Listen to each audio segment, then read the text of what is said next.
It is the 24th of June here in Bulgaria, which is Bulgarian Midsummer. It is Enyov then today. The celebration is held in both the Catholic and Lutheran churches as well as the Eastern Orthodox Church. However, this is rarely, if ever, celebrated in the West. But in Bulgaria, this tradition is very much alive. It comes from pagan times, and in Bulgaria, the Thracians had huge impact on the actual celebration of Enyov then. It is the precursor to winter, which is still far off, but the days from the 24th of June onwards will be shortening. The sun, in particular, at sunrise has therefore magical powers considered in the Thracians and the pagans' eyes. It is also now that the herbs are at their strongest and currently best used for their medicinal potency. Also, water is considered to have potent powers. It is therefore recommended to roll around in the morning dew in the grass or splash your face with water from a lake.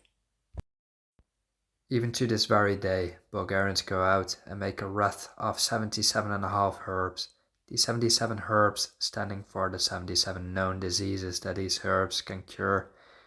The half herb is actually representing the unknown diseases that could be cured by herbs.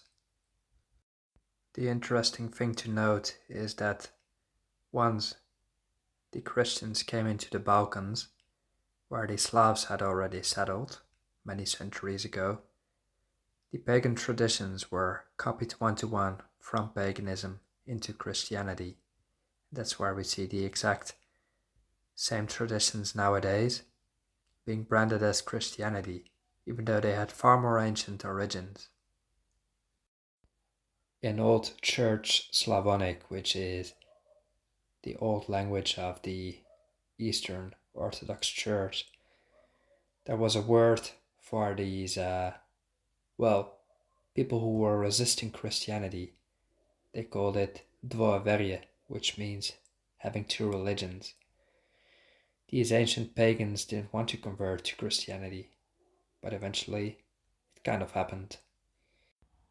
There are, however, small movements in the countries that try to re-establish their roots and find out where they actually came from, the thousands of years before Christianity made its entrance into Eastern Europe.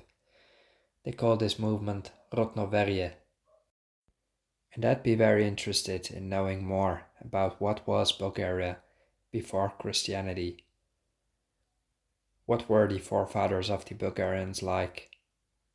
Did they have the same traditions, but under another gaze, or is there more?